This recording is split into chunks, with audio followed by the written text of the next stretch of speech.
China abolishes term limits and the Western world freaks out. Oh, the hypocrisy never ends.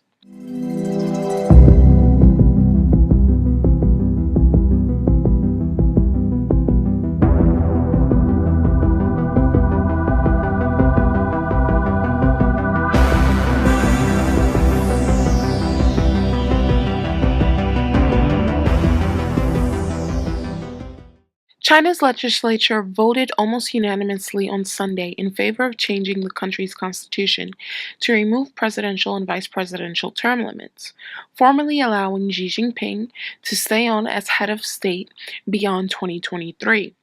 The National People's Congress passed the constitutional amendments with 2,958 votes in favor, only 2 against, and 3 abstentions. One ballot was declared invalid. A total of 2,964 votes were cast, in addition to scrapping the 2 term limits. The roughly 3,000 NPC delegates in Beijing also voted yes to the following things: 1. Inclusion of the quote-unquote Xi Jinping Thought. 2. The official recognition of the Communist Party leadership. 3. Approval of the National Supervisory Commission. And 4. The addition of Xi Jinping phrases. So you may be asking yourself, what are the 4 items that the National People's Congress voted for? One of the first things the Congress voted for when changing the charter, which included the inclusion of the Xi Jinping Thought. So, what is the quote-unquote Xi Jinping Thought? Well, it's his guiding ideology for the country, which will be joined in the document by former President Hu Jintao's quote-unquote scientific outlook on development. Now, the scientific outlook on development was initiated by the 16th CPC Central Committee in 2003. It is part of the theories of socialism with Chinese characteristics that stands along with the Deng Xiaoping theory and the important thoughts that these 3 ideas represent. The scientific outlook on development was created by integrating Marxism with the reality of contemporary China, and it fully embodies the Marxist worldview and mythology for development. The second item that the CPC voted for was the official recognition of the Communist Party leadership, which basically means strengthening the party as a whole. The third item that the CPC voted for was the approval of the National Supervisory Commission, which is a new disciplinary body along with its subordinate units at the provincial, city, and county levels, which was endorsed as a new branch of state governance alongside the existing executive, judicial, and prosecutorial departments. The national body will answer to the NPC. The lower level units will report to local legislatures that elect them and their higher level supervisory commissions. The final item that the CPC voted for was the addition of Xi phrases, which include the broader Xi Jinping thought, several more ideas from Xi Jinping. Concept and policies were also inserted into the Constitution. They included such phrases as new development model, social and ecological civilization, harmonious and beautiful, modern and powerful country, achieve the rejuvenation of the Chinese nation, share destiny of mankind, and promote core socialist values. Once passed, the constitutional amendment will append a system enacted by former Chinese leader Deng Xiaoping in 1982 to prevent a return to the excesses of a lifelong dictatorship, typified by Mao's rule from 1966 to 1976 during his Cultural Revolution. Party media says the proposed amendment is only aimed at bringing the office of the president in line with Xi's other positions as head of the Communist Party and head of the Central Military Commission, which do not impose term limits. This is the first constitutional amendment that has been proposed in 14 years.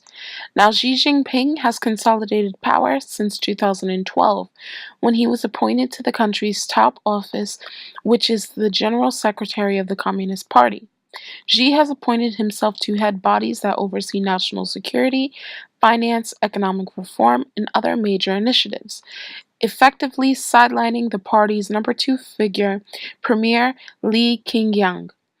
His rise has been accompanied by tighter restrictions on civil society, with the detention of activists and lawyers, and stricter limits on the already heavily controlled internet. Online discussion of the elimination of term limits have also been heavily censored.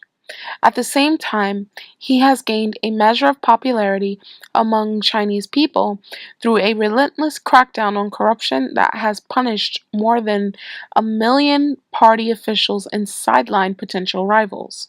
Now, the recent changes to the constitution have outraged China's liberal scholars and activists who now fear greater repression and have crushed their hopes for political reforms in China. China doesn't allow for political opposition in any form and has persecuted independent groups seeking greater civic participation. Leading Chinese officials have meanwhile repeatedly rejected any chance of adopting Western-style separation of powers or multi-party democracy.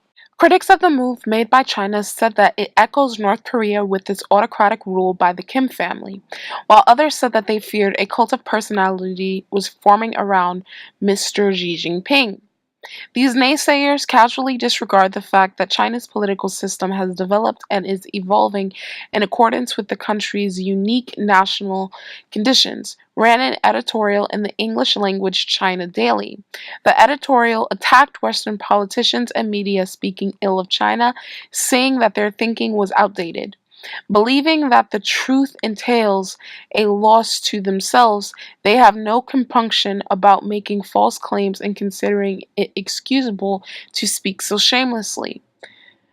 There are times when I feel like democracy is just a word that the West like to use to intimidate other nations who don't have a Western style of governance. I mean, look at how well quote unquote democracy is playing out in multiple Western countries. Freedom of speech is being censored in multiple countries. We are constantly being watched through mass surveillance. Our politicians are extremely corrupt, as well as bought and paid for by big money interests, and so on and so forth. The idea of democracy is nice. A system of government by the whole population or the eligible members of state, which is typically elected through representatives. That's nice in theory. We go to the election booth, elect the candidate whose platform we think will benefit the people. They get elected and are supposed to carry out the will of their constituents, but carry out the will of their campaign donors. In multiple countries, the citizens have been disarmed, while multiple Western leaders and their bourgeois reporters scoff at the idea of communism or socialism. I think some of them secretly prefer to be ruled by a Marxist government, whether they want to admit it or not.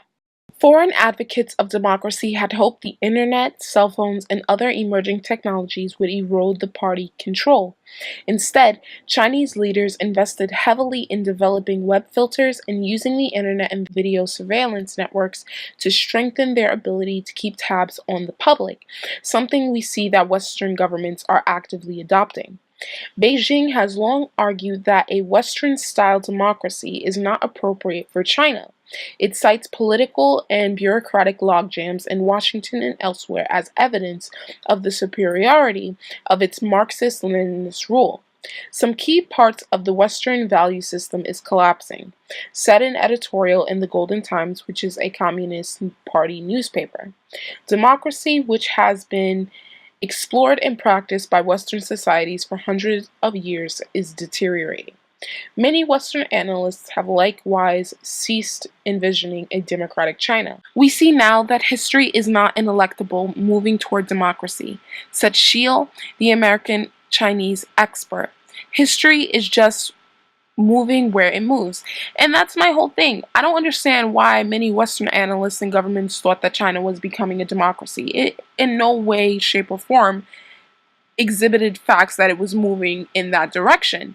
Look at what they're doing in Hong Kong. They're constantly cracking down on democracy activists. They censor their internet all the time. They completely shut down any sort of dissident protests or anything like that. And they've managed to create a model which is sort of communism meets capitalism in a way, and it works for them.